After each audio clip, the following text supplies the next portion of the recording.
everyone, and welcome to Beginnings, the show that asks, where do creative people come from? My name is Andy. I'm the host of the show and a writer and performer based in Los Angeles, California. Very good episode today. This is Kevin Barnes.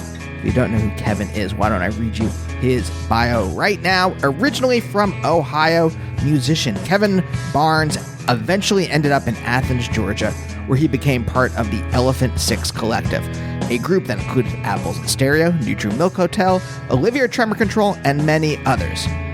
Kevin's music has transformed over time as his own aesthetic beliefs have changed. Starting off as a Kinks/Paul McCartney-esque surreal indie pop group with albums on Bar None and Kindercore of Montreal, then morphed from there into electronic pop and then dance pop. The entirety of the band's output given a through line by Kevin's psyche. Since 2004, Kevin has almost exclusively released albums on polyvinyl, and his latest, Freewave Lucifer Fuck Fuck Fuck, is out now, and it's a delight. So yeah, this was good. I don't think I really cracked Kevin. When I was listening back to edit the episode, there were places where I was like, should I have asked something more? Should I have pushed a little more here? But I do think we get to some interesting stuff about how he retreats inward in the early part of his creative life and how shrinking from the world then was reflected in his music. The thing is, I didn't want to harp on stuff he's talked about in other interviews, because there is a certain, he goes from, like I said in the bio, from kind of like a more psychedelic Elephant Six type music into electronic pop and dance pop, I suppose. Those are bad terms for really what happens to Of Montreal in the second half of their career, his career, Kevin's career. But it comes out of him kind of exploring his sexuality and figuring things out about himself and what he wants out of life. We do talk about that in this episode, but I didn't want to harp too much on it because he's talked about it in other interviews. I don't like to throw people's existential battles in their face necessarily unless they want to bring it up. But I did kind of want to talk a little bit about that existential stuff because, by hissing fauna and icons abstractly, he's really having kind of a full-blown crisis, identity crisis perhaps, I'm not sure. At least if his lyrics are to be believed as coming straight out of his life, and he's not writing as a character in those albums. And personally, that was about the same time that I was getting kicked out of grad school and having my own kind of existential crisis. So I really heavily identified with what was going on then. Maybe Kevin will come back, I don't know. Anyway, there's a lot of good stuff in here, including things about the early days of Elephant Six, which I could listen to people talk about for hours. Very excited. Rob Hatch-Miller and Paloma Basu are making a documentary about Elephant Six. So I'm very excited for that to come out.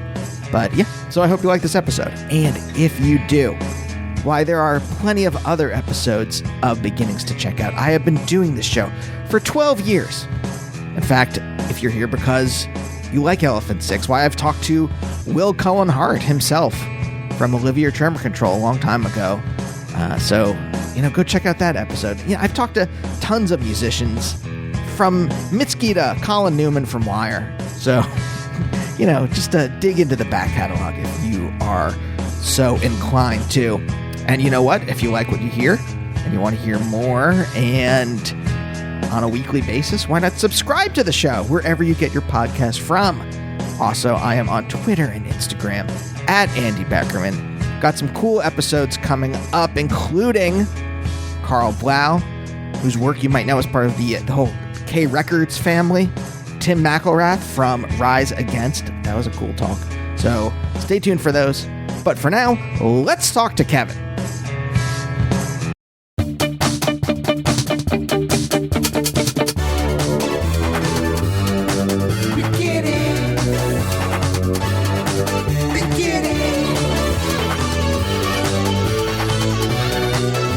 I don't know. I'm vain, but I'm not like that vain where I need to continue. In fact, I found these last couple years of doing stuff over Zoom to be totally destructive to my brain in terms of like my self-image. Oh, really? Just looking at yourself too much?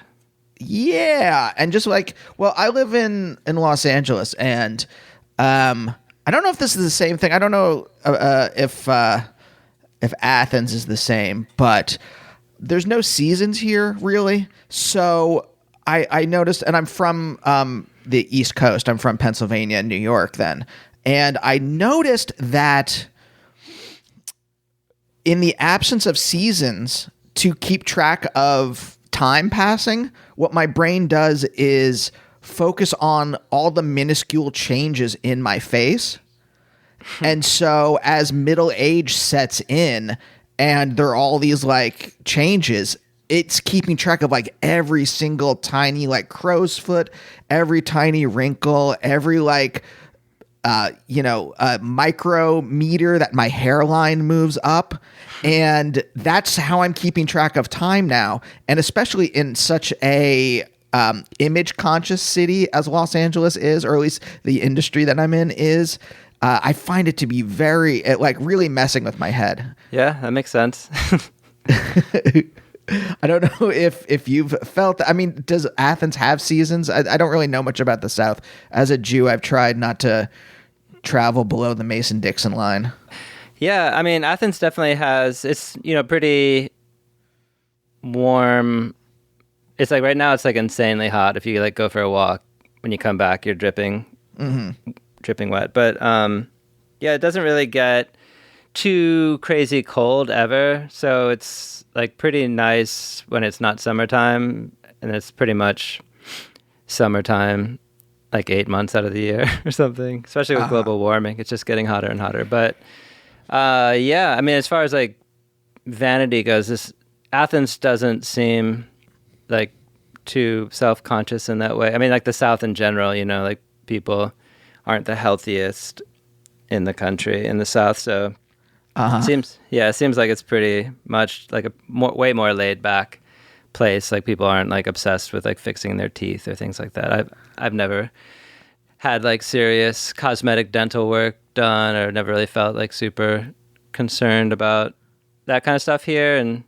But yeah, I mean, I could see how like if I lived in LA or New York, I might be more image conscious, or just like more insecure or whatever. Well, I mean, the insecurity, that's, that goes back to childhood. That's not, I can't blame Los Angeles necessarily for the insecurity. That I can just blame the 1980s, the world in the 1980s. Yeah. Yeah, I mean, I think that, in general, it's kind of funny because it's like, you want to look good, but then you're like, if you break it down, like, well, why do I want to look good? Like, if you're in a relationship, then of course you want to look good for the person in the relationship. But if they are happy with the way you look, then you obviously don't need to change anything major. And then if you're not in a relationship, you're like, shit, I'm never going to find love unless I like fix my gray tooth or whatever. But whatever. Well, I still have the voice of culture in my head, and it's not like a real, like, it's not actually culture. It's just like the version of culture that somehow got stuck in my head when I was a kid. And so I'm constantly comparing myself in some way. And obviously, I think as an adult, I have been able to mute that voice in some way, or at least lower the volume. But definitely like the version of what it was to be, like, I guess masculinity, let's just say. The version of masculinity that was handed to me when I was a kid was a kind of like dude on the beach playing volleyball, drinking beer, like something like that. Or like a guy who has like a picture of a woman in a bikini on his wall. And that always seemed strange to me. Like any of that stuff seemed like weird to me, but it's still stuck in my head as this kind of beacon of like manhood in some way.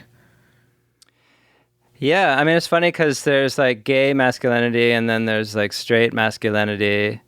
There's like so many different kinds of perceived masculinity. And so, yeah, like the straight version of masculinity is pretty, I guess maybe they're the same kind of, I don't know. But I was thinking about that, like my partner and I, Christina, we were talking about that actually last night at dinner, like how people in the 80s could kind of, like Hall & Oates, for example, you know, like they seem like super gay now. Like if you look at their album covers and they're like really sweaty and like really close together, you know.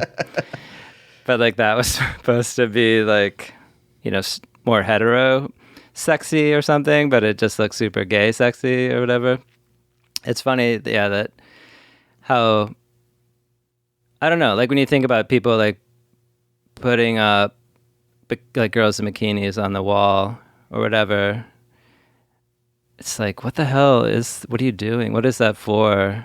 I mean, I don't know. It just seems kind of like Neanderthalish or something, like, or almost like performative. Like, I'm going to put these things on the wall like a car poster. Like, Yes. if you're thinking about that kind of like masculine or whatever. But it also, yeah, it definitely seems kind of performative and just like conformist or something to, like, these are like the 5 things that I can be into and not be made fun of or not be like treated like a freak or whatever. Yeah. I mean, what were those images for you, or what were the things that were like when you were kids? You're a little older than me, so you were a teenager. You were in the 80s, right? Yeah, born in 74, so really more, teen and like late 80s.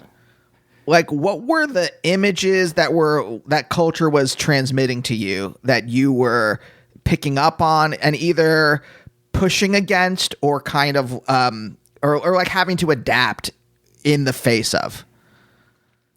Well, I think initially, like when I was really young, it was pretty easy for me to blend in because I was into sports and just like naturally drawn towards that world of like baseball, football, basketball. Like my dad watched sports all the time and got super into the games, like screaming at the television and stuff. And that was like maybe you could say like my introduction into like that kind of world of heteronormativity or something, like being like really engaged in a sporting event and like being like really upset when the team loses or whatever. So I like grew up with that, and that felt like pretty normal for me. And then it wasn't like something that I felt like, oh, I had to do or my dad would not love me or whatever. I just was like naturally into it. And then it was like later on when I started kind of changing a bit and evolving a bit and sort of started to see, or just started like becoming a little bit more sexually aware, then like my perception of things or the things that I would like zone in on might be a little bit different. But the thing is, like, it's crazy, like thinking about what you're talking about, like the way society presents things to young people or children or whatever. And like the world that I grew up in was very much like a sexual assault playground or something. It was like basically like you were like, you know, or like a hell, basically, like a sexual assault hell. Like I was raised by movies where, you know, with like panty raids and like guys breaking into like women's bedrooms, and it's Right. just supposed to just be funny and silly and playful and like not actual assault, you know. But like it's crazy, like the stuff, like now if you watch the movies that I grew up watching like and loving, like Revenge of the Nerds, for example, was like one of my favorite movies. But it's crazy because like showing it to my partner who's much younger than me, and she's like, this is not okay. This is like, Right. this humor is not okay. It's so racist. It's like so misogynistic. It's so rapey. Like it's like the shit that was like passed off as being normal and okay is actually like so toxic. And so it took a long time for me into my adulthood to, I mean, really just like over the last couple of years to like really like see how toxic it was and how society, you know, with the Me Too movement, it was almost like a big bucket of water like splashed in people's faces so they can like wake up to the shit, because, you know, stuff that I was raised to think was totally normal is actually, you know, now I can see is so toxic and so bad. and not at all okay. And Yeah. so yeah, I mean, it's pretty wild that just in my lifetime I can say like things have changed a lot. But now of course there's like the people like Tucker Carlson or whatever, like pushing back on that and like trying to create this like fake narrative of like, no, men are losing their masculinity if they have to be sensitive to a woman's emotional needs. It's like, what are you talking about? Like, we're not talking about, it's not like man versus woman or whatever, like we're all supposed to be on the same team. So why would you think that like men would be losing anything by having to be more sensitive and more caring and more emotionally intelligent?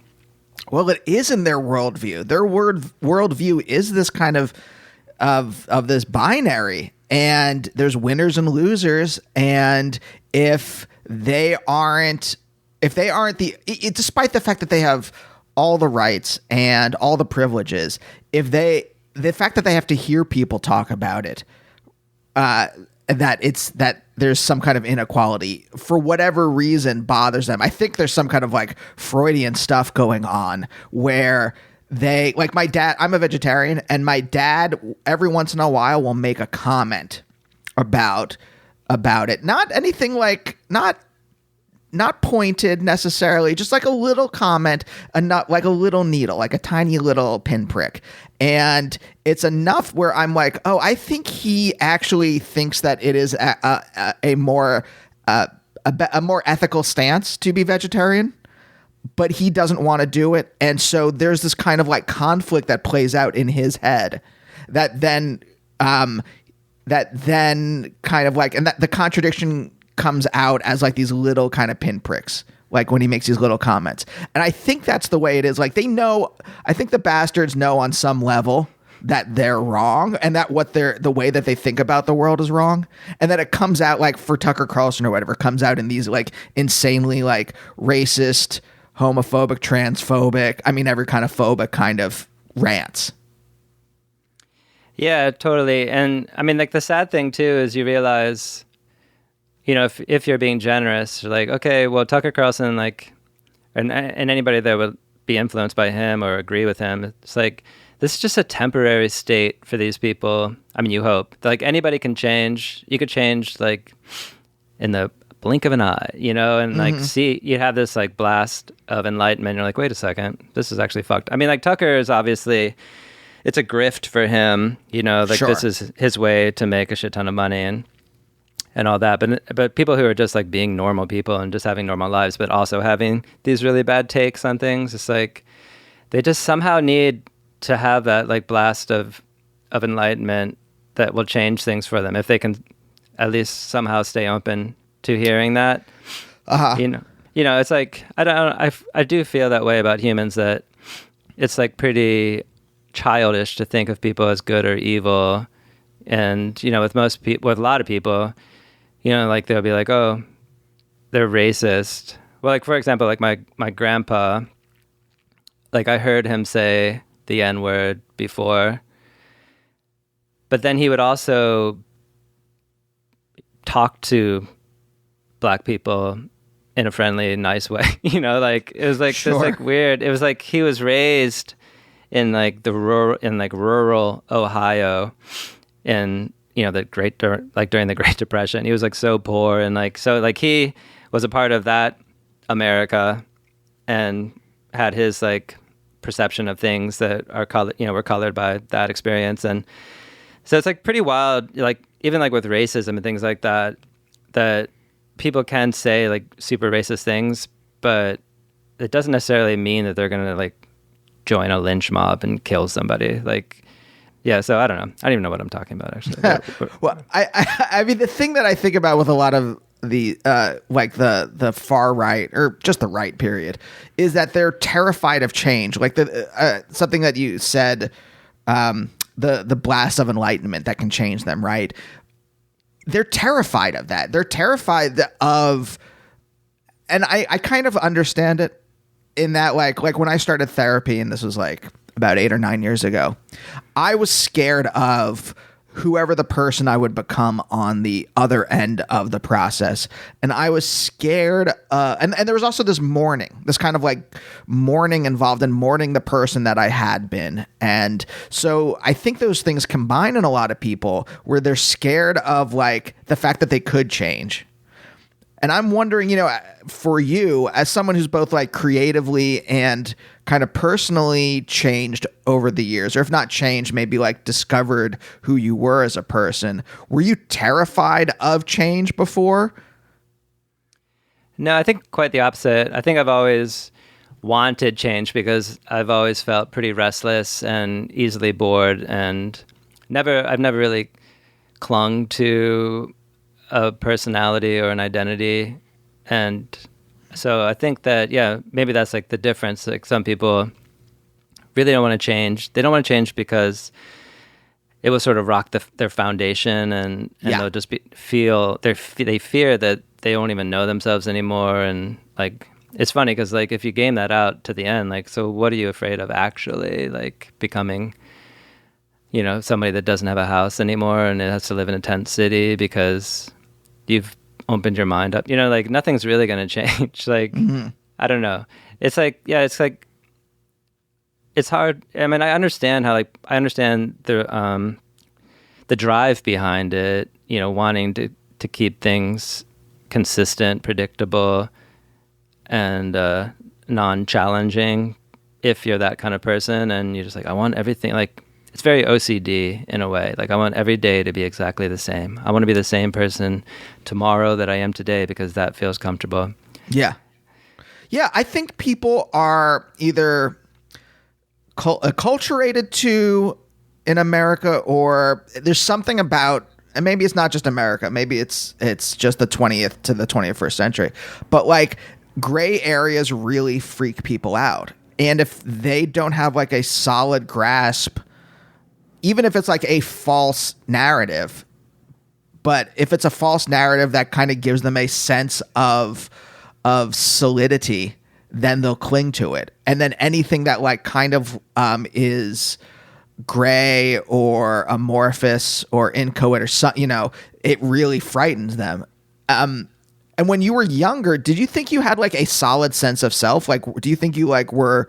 Do you think that the binary culture of America kind of like got in your head? Do you think you like knew who you were? Because you said you were restless, but like, was it like, were you always restless, or did you think there was like a time in your life where you felt like there was a solid you? I think the solid me is the person that gets lost in creativity and in the imaginary world. And when I was younger, I used to play sports by myself. I used to like throw the football in the air and catch it and then like tackle myself, and then I'd be the referee and I'd call a penalty and then I'd yell at the referee. So like I had like this whole like rich inner world that I was a part of. And then when I got older, I think I transferred that into music and the creation of art. And I kind of feel like that's the one consistent thing that's existed throughout my life, is that form of escapism and like the joy and the fulfillment that I get from that. And then all the other stuff, kind of auxiliary stuff, it sort of feels like dressing in a way, and even like like shedding identities and becoming different things or presenting in different ways. That bit is more of just like a playful thing. And I mean, it's funny because everything is performative, obviously. And like, if you put on clothes, you're imagining someone seeing you even if you're like, I don't care what I look like, that's a performance, so like you can't really get away from it. And the people who are performing the normal thing, I understand that as well. Like, if you don't want people to be looking at you, you don't want, like, especially if you live in a small town or whatever, like, you don't want people calling you a witch. I mean, it probably goes back to like puritanical times of like, oh yeah, if you stand out too much, you'll actually be like set on fire or drowned or whatever. So you do have to like fit in because society, it's just like with chickens, like, oh, the chicken has like a little spot on its head or something and all the other chickens will like peck it to death. It's like this kind of like crazy, evil primordial. Wow, what's that word? Primordial.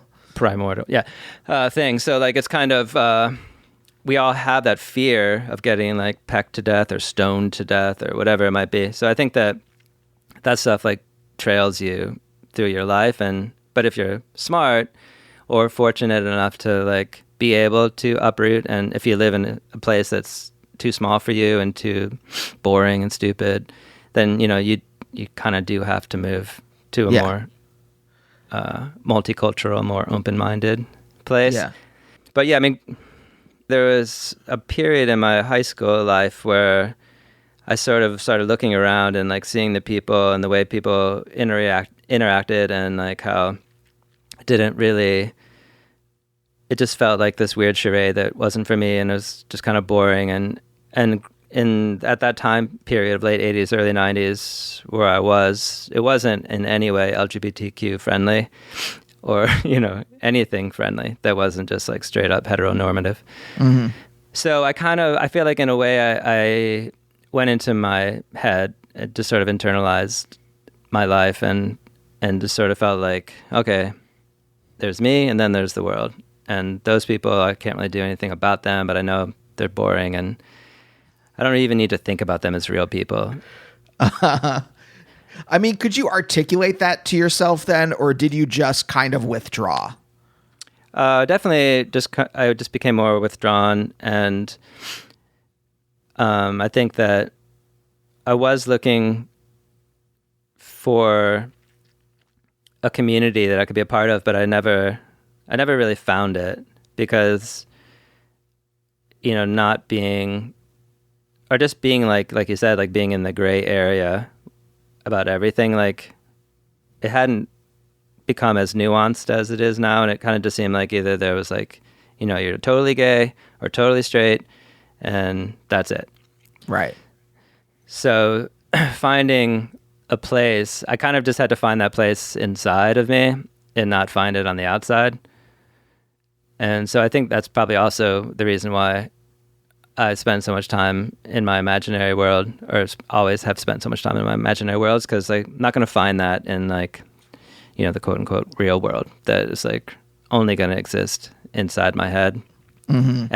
And I could create that world how I want it to be, and I can let whoever I want in, but I don't have to let everybody in, and I don't have to absorb all of their bad ideas. Yeah. When do you think you start actually being able to articulate these things to yourself? I think probably, well, I remember when I was like 15 or 16, I started writing songs, and I got super into it, and I'd, write maybe a song a day, or every other day I'd write a new song, and just really falling in love with that, with songwriting and the whole experience of that, and then getting a cassette 4-track and then getting into like more layering tracks and that whole world.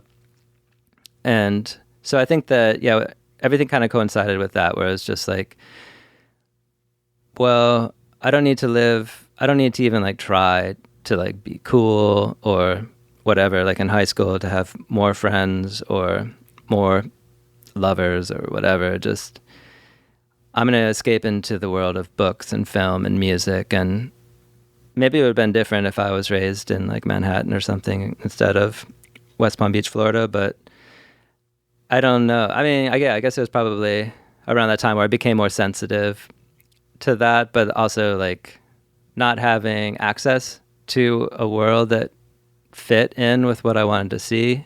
Yeah. Yeah. So probably around 15 or 16.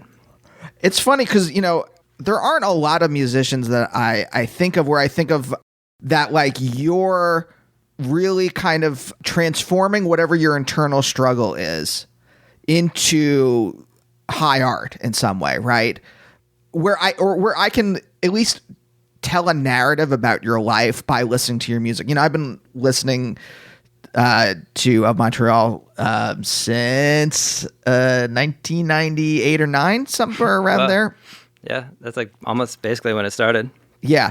Your second album, you guys played, I went to University of Pittsburgh, and you guys played on tour on your second album. and that's where I first saw you.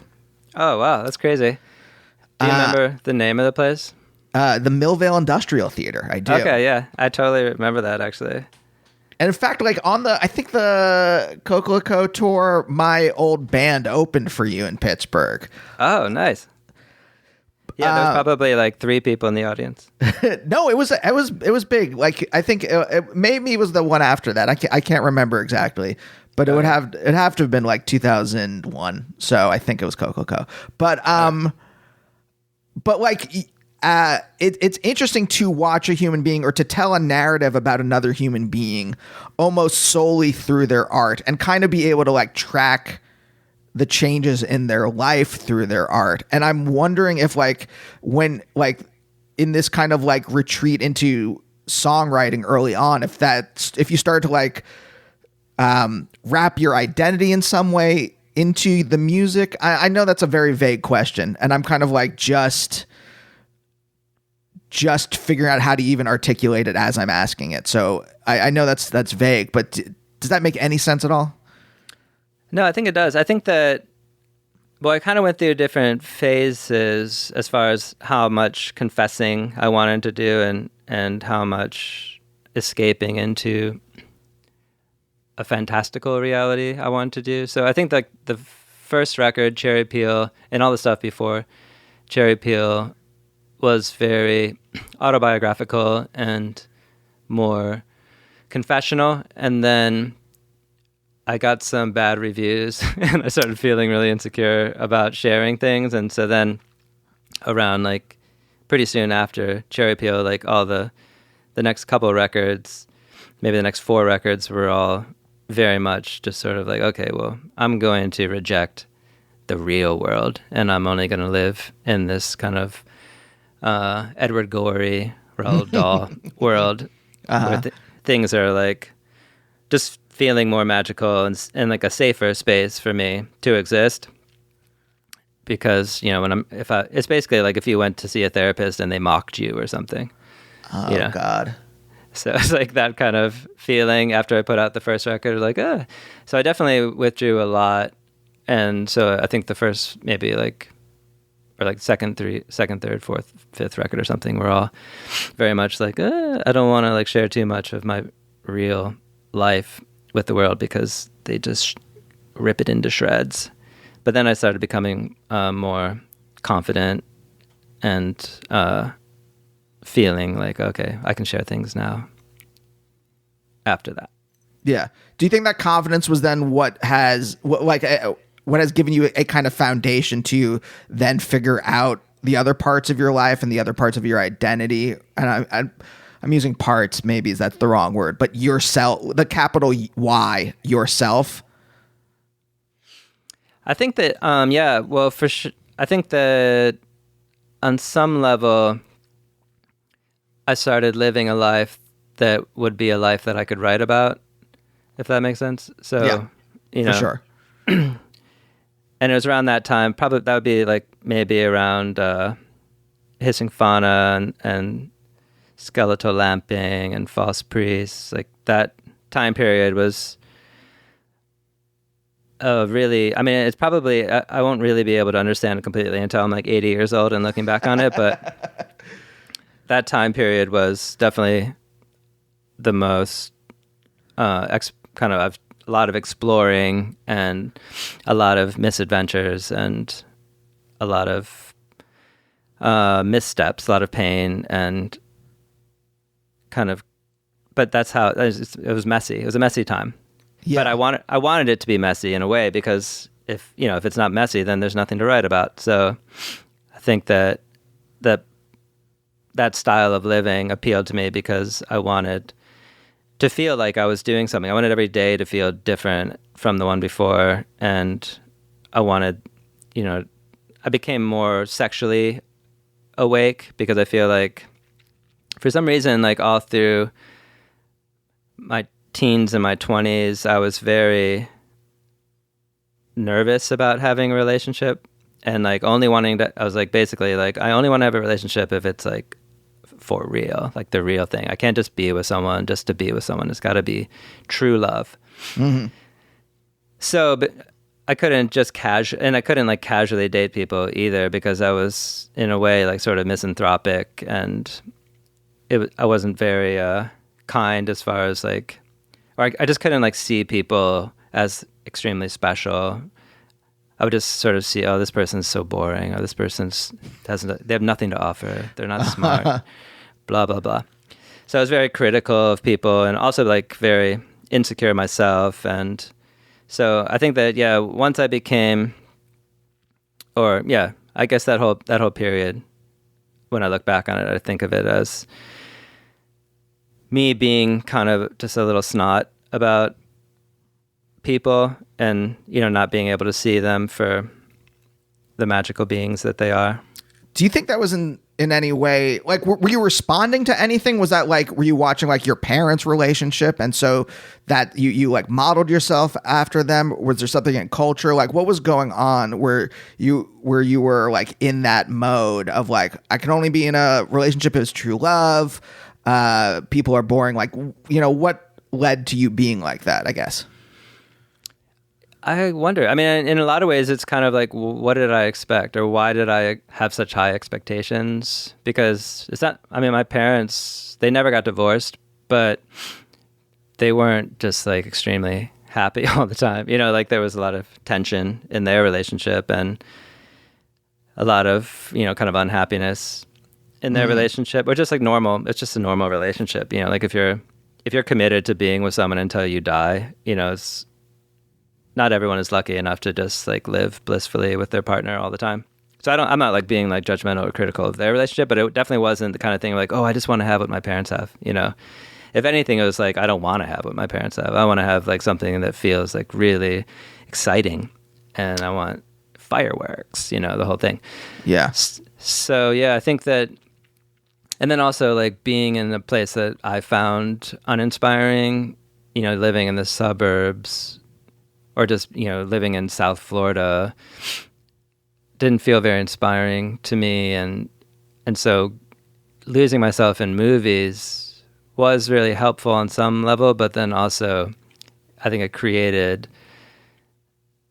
some expectations that would be impossible to meet. Like if I'm like falling in love with Fellini, like at that time, like falling in love with Fellini and Godard and things like that, and be like, oh, these people are so cool, they're so sophisticated, and they're living these incredible lives, and then I look around at my life, and it's like covered in sand and like rednecks with Confederate flags, and it's like, this is not the world that I want to be a part of.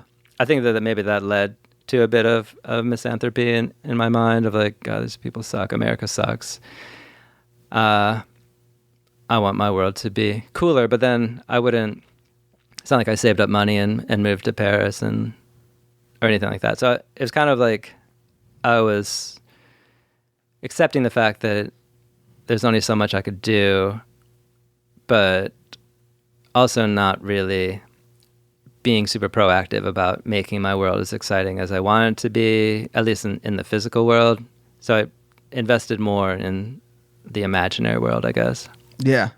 I mean, I know you said that like after Cherry Peel, you kind of retreated from being personal, but like there is some sense like in some of the like more surreal songs of you wanting to create these worlds. And in that sense, it is personal.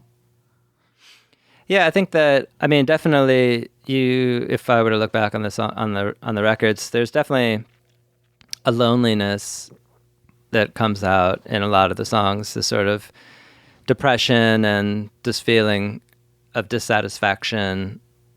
And I think that, yeah, the stories of Edward Gorey and Roald Dahl appealed to me because, they were playful and on some level, but there's like a darkness to them.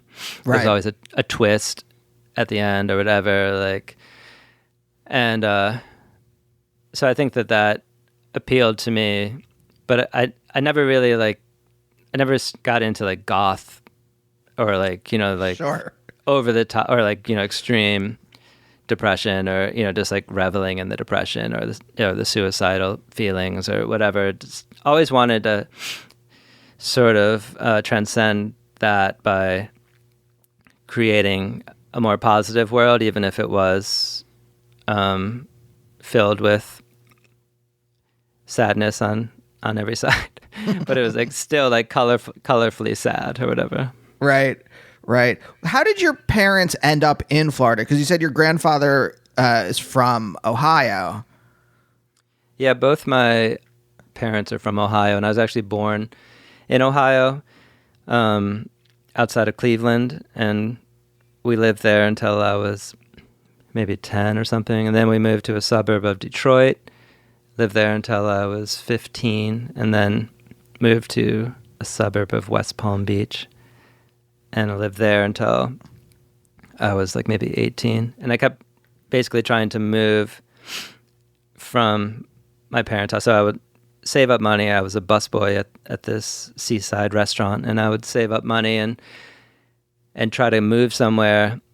But when you're 18, it's really hard. Obviously, everyone knows this who's tried it. Like, it's pretty hard to support yourself and like do the adult thing, like paying all your bills, paying your rent, like making enough money to do all that. So I'd save up money, move somewhere, try to do it, fail, go back home, save up money, move somewhere, try to do it, fail, go back home, save money. So that happened a bunch of times until I eventually landed in Athens. And Athens at that time especially was very inexpensive, and you could get like a 4 or 5 bedroom house with a bunch of people, and like everyone pays like $50 a month or whatever. Oh, yeah, that's really inexpensive. Yeah, I remember the one house we lived in, it was like a 5 bedroom house, and the whole thing was like $450 a month or something. Yeah, I can't. I've never lived in a place that was, even like when I lived in Pittsburgh and I had a house with a friend, it was like $700. Yeah, I mean, it was pretty great at that time. I mean, everything was inexpensive, like all the bars and all the restaurants and everything. It's like you could totally get by. And I think that's probably why I stayed here as long as I have, is because it is like you can actually, well, it's getting way more expensive now, but forever.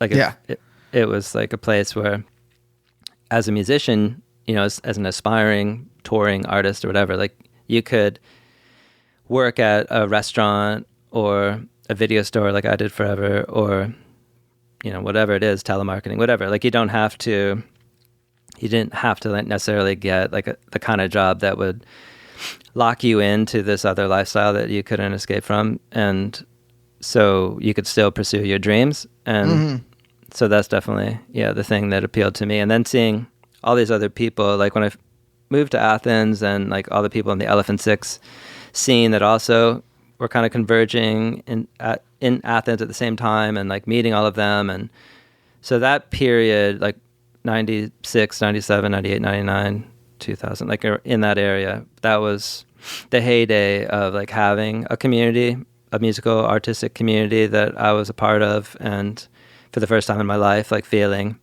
like I was involved in something like that, a communal lifestyle.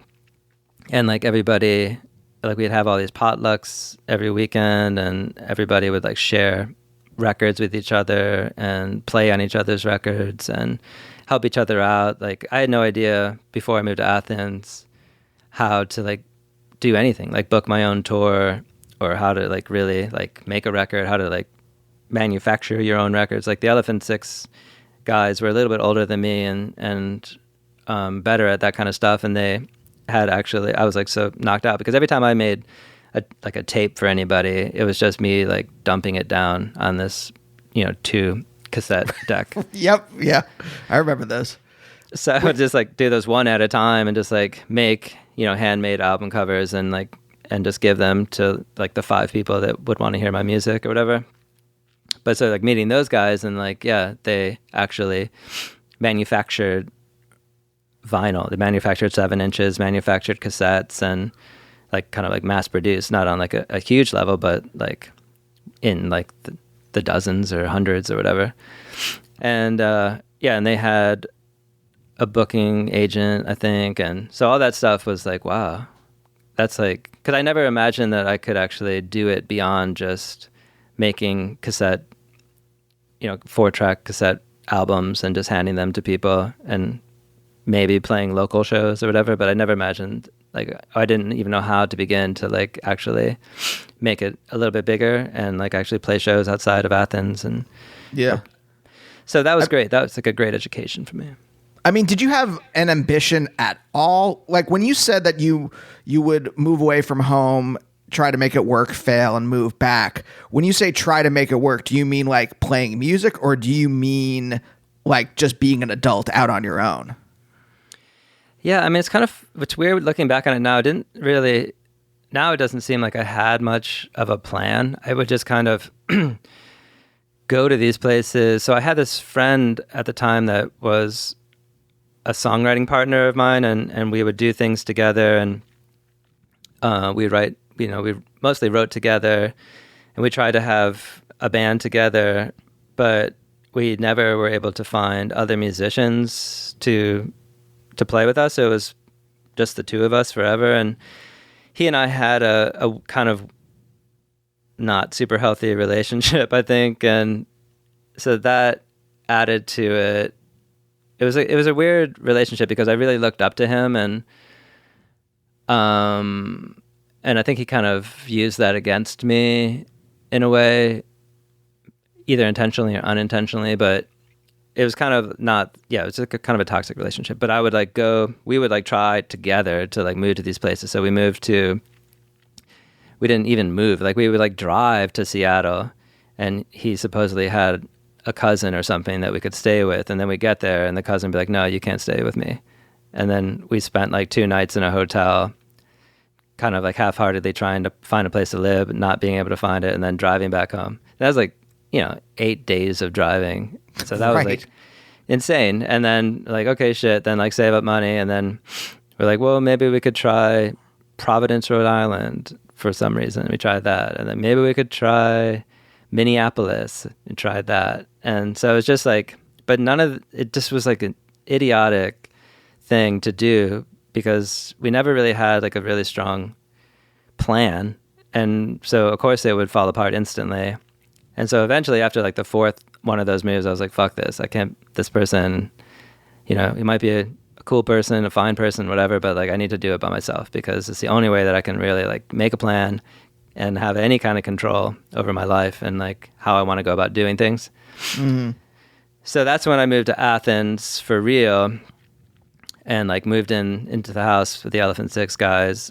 And so, yeah, one of like the most important people in my life for sure is Julian Coster, who, I guess if you follow the scene from back then, but like, from Chocolate USA, music tapes, but he's the one who helped me so much. He basically hooked me up with the house that I moved into in Athens with Will Hart, Jeff Mangum, and Bill Doss and a couple of other people from the early E6 scene, and lived there. And he helped me record Cherry Peel, and he got me in touch with booking agents and stuff like that. So he was so instrumental in me getting my thing off the ground.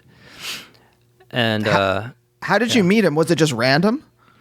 So when I had that band with the other guy, the other guy was more into, or he like understood more about like the underground music scene or the indie scene or whatever it was at that time in like early 90s or whatever. So he knew about like SST records and just like whatever small labels there were. Bar None was one of the labels. And right.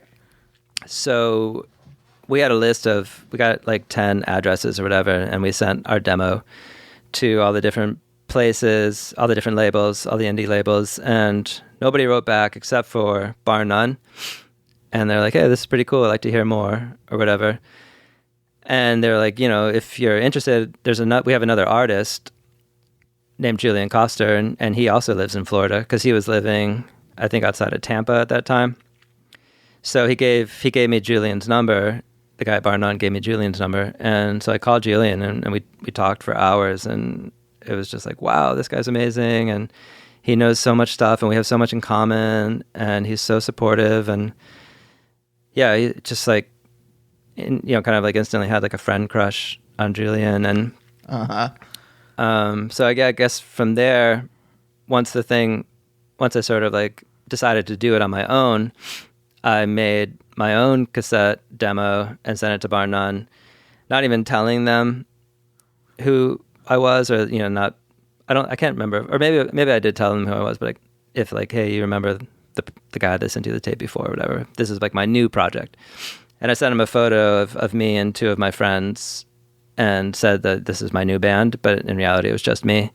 But I didn't want them to think I was just like a solo artist or whatever. I wanted them to think I was a real band. So sent them the demo with the photo of me and my two friends and said, here's my band. It's called Trucker's Wife. And they were like, hey, this is pretty cool. Let's hear some more. Do you got any more songs? And so I sent them like 8 more songs or whatever. And they're like, wow, this is great. We want to sign you.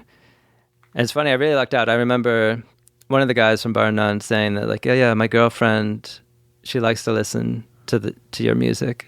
I think that like that made me seem cooler, maybe, in his mind, that like his girlfriend liked it.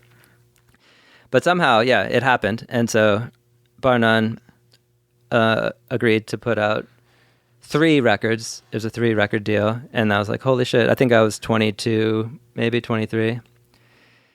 And so, yeah, that's basically how it all started. And then, it was like, well, I want Julian and Jeff Mangum to produce the record. And they're like, perfect.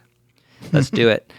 So Julian helped me find, like, he's like, okay, so what's the budget? I think we had like maybe $3,000 or something to make the record.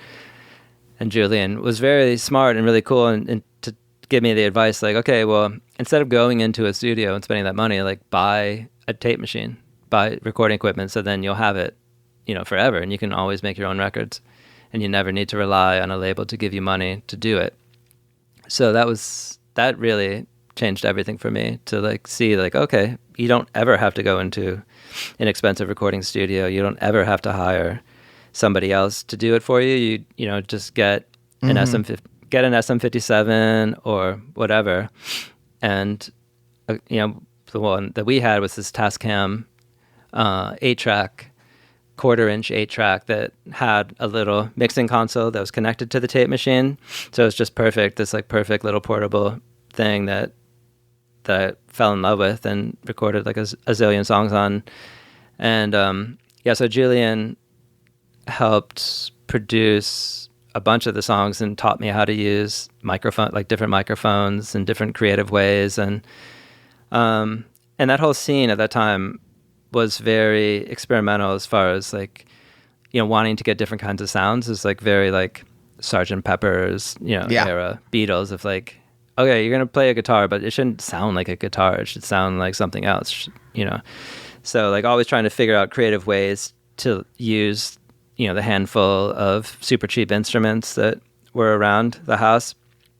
And, things like jumping on furnaces and using, washer and dryer as percussion, or just kind of like crazy things like that, or like messing with like tape speeds and getting sounds, like using a kazoo but like slowing it down so it sounds like a trombone or whatever, singing through headphones and to get like an old timey sound. And so just all kind of stuff like that. Those were all things that we were all really excited about, and like, hey, have you tried this? Have you tried doing this? And so it was a really it was a really inspiring community to be a part of.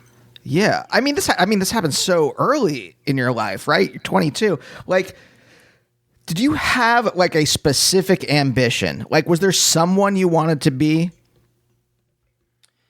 I don't think that I necessarily wanted to just be a carbon copy of anything, but I was definitely at that time very inspired by Ray Davies and the Beatles, and right. All the 60s stuff was like the Beach Boys definitely were a big influence, and then like slowly getting more into like the psychedelic stuff, like John Fernandez, who played in Olivia Tremor Control and played in a bunch of E6 bands at that time, and still a great musician. He he was really great at like coming over, like, oh, you got to check out this band White Noise, or you got to check out this band Os Mutantes, and just like turning me on to Right. all of these really creative, poppy, psychedelic bands that I instantly connected with. But it was more like, I just want to play music. There was no necessary direction that you were headed in. You were just like, oh, I want to play music. You kind of like move around a couple places trying to actually have this happen. You eventually end up in Athens. And so it's just kind of like, you're just like pulled in a certain direction, but not in a very specific direction, if I have it right.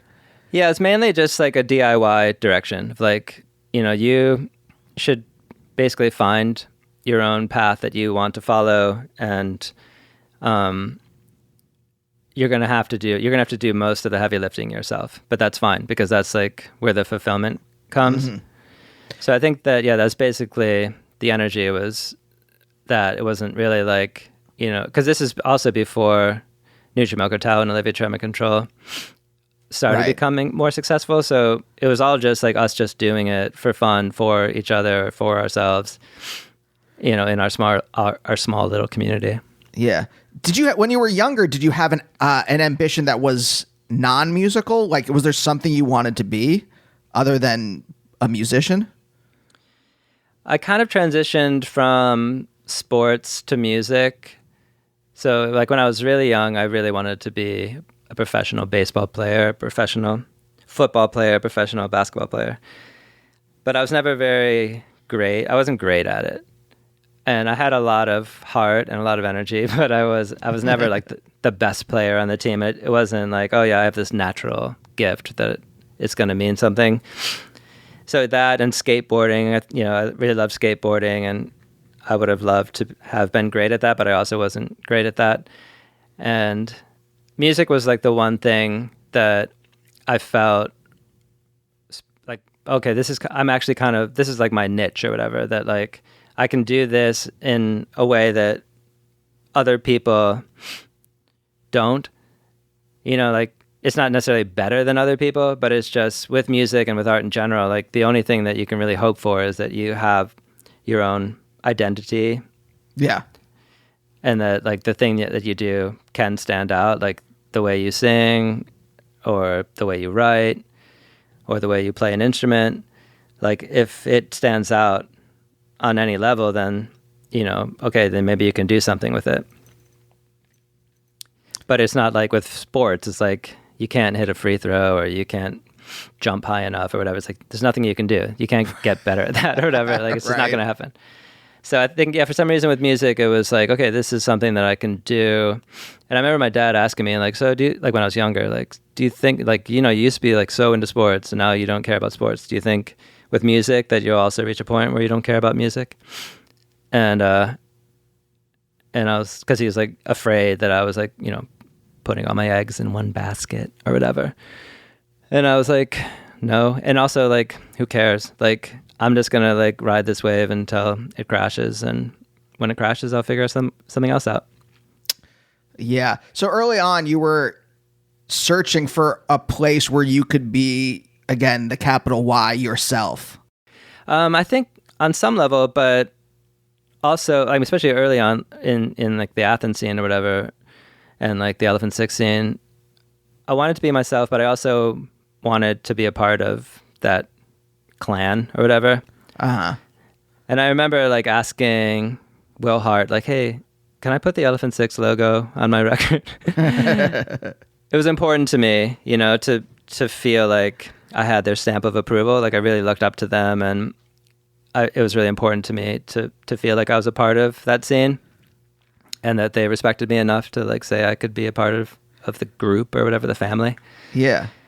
Well, yeah, because you'd been used to being on sports teams, right? Or you'd been used to sports. The idea of like being a collective, I can kind of this is so reductive psychologically, but like I can kind of see the moves of like wanting to be an individual, but an individual that is part of a larger thing.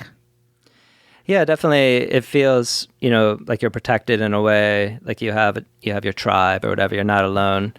And it wasn't until later, I guess, like after I had done that for a while, that I was ready to stand out on my own and kind of make of Montreal its own art collective. So I didn't need to be a part of someone else's art collective anymore. Right.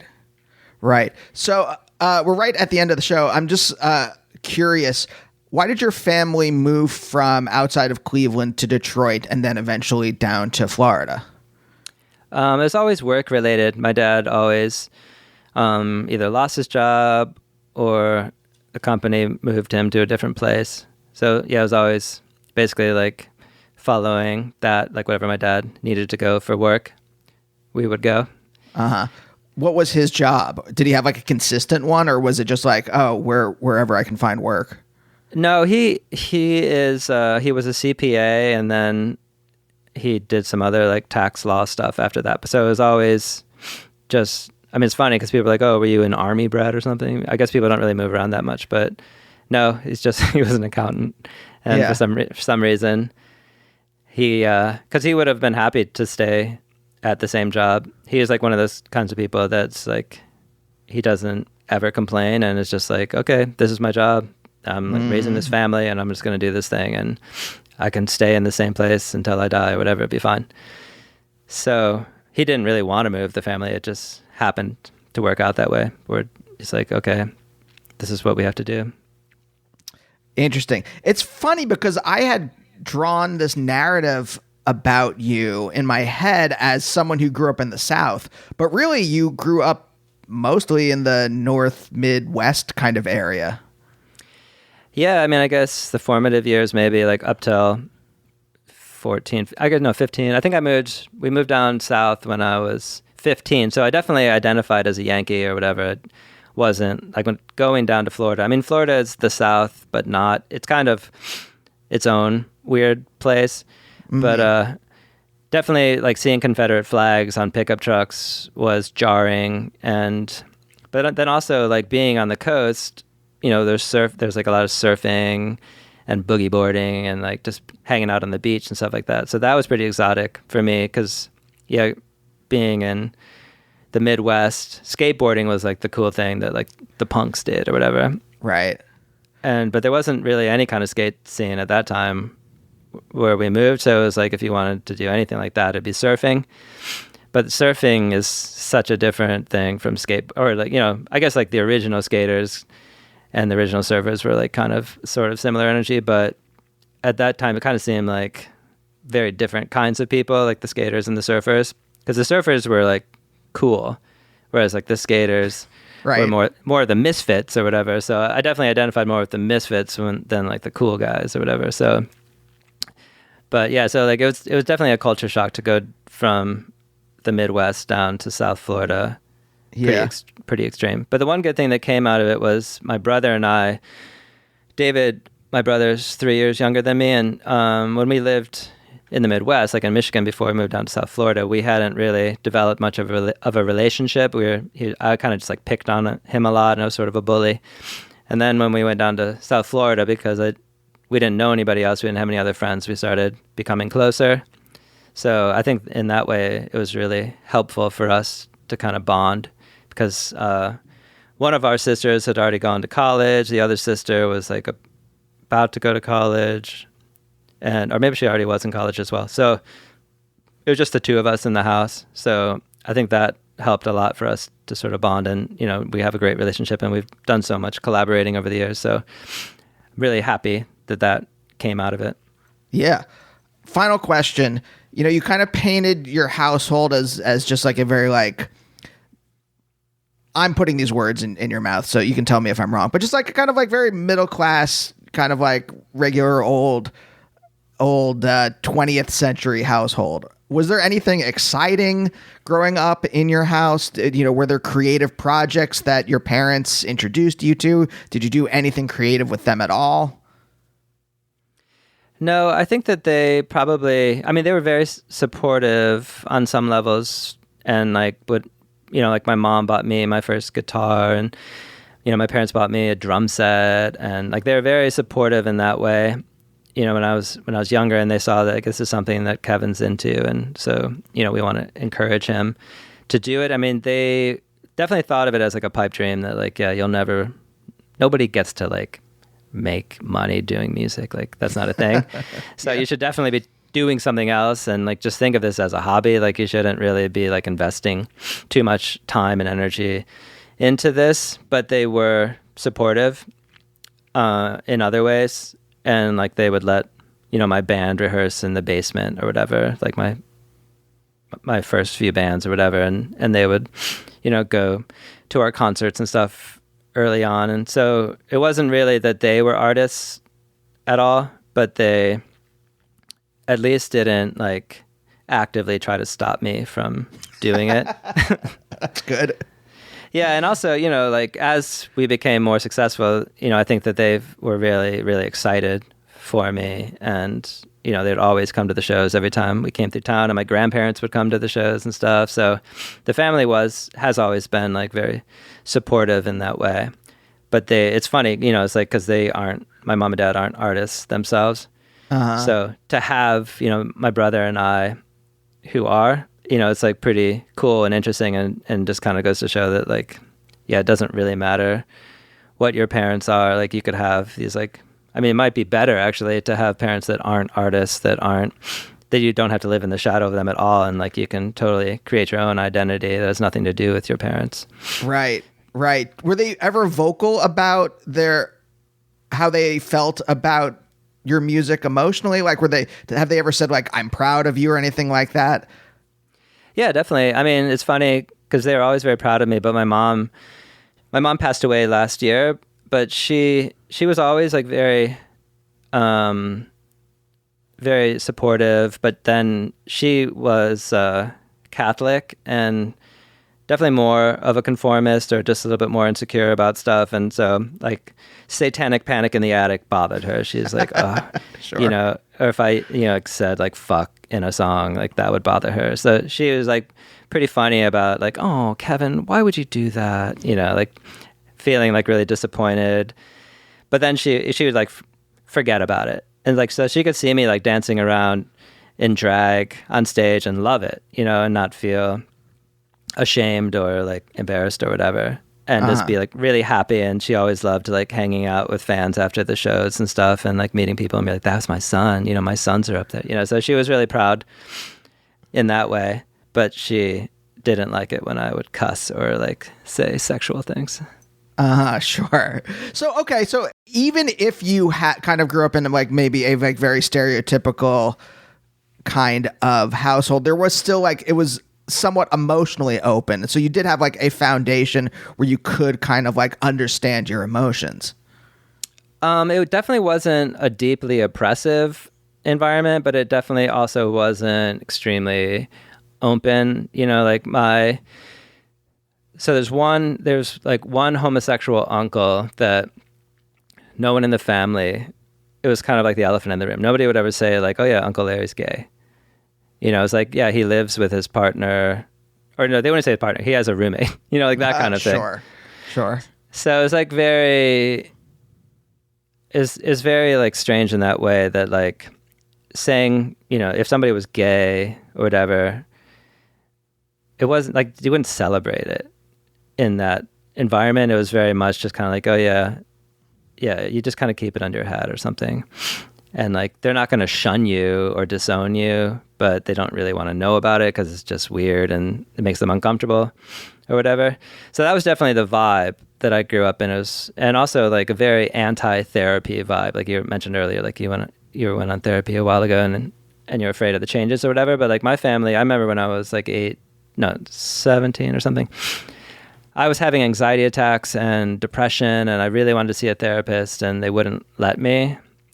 So it's like pretty fucked up when I think about it now. Like they're like, no, like that mentality of those kind of people is like basically like pull yourself up by your bootstraps. And so that was definitely like a toxic aspect of the environment. It's just like, no, like, why are you being so weird? Like, why are you weird? Like, why can't you be normal?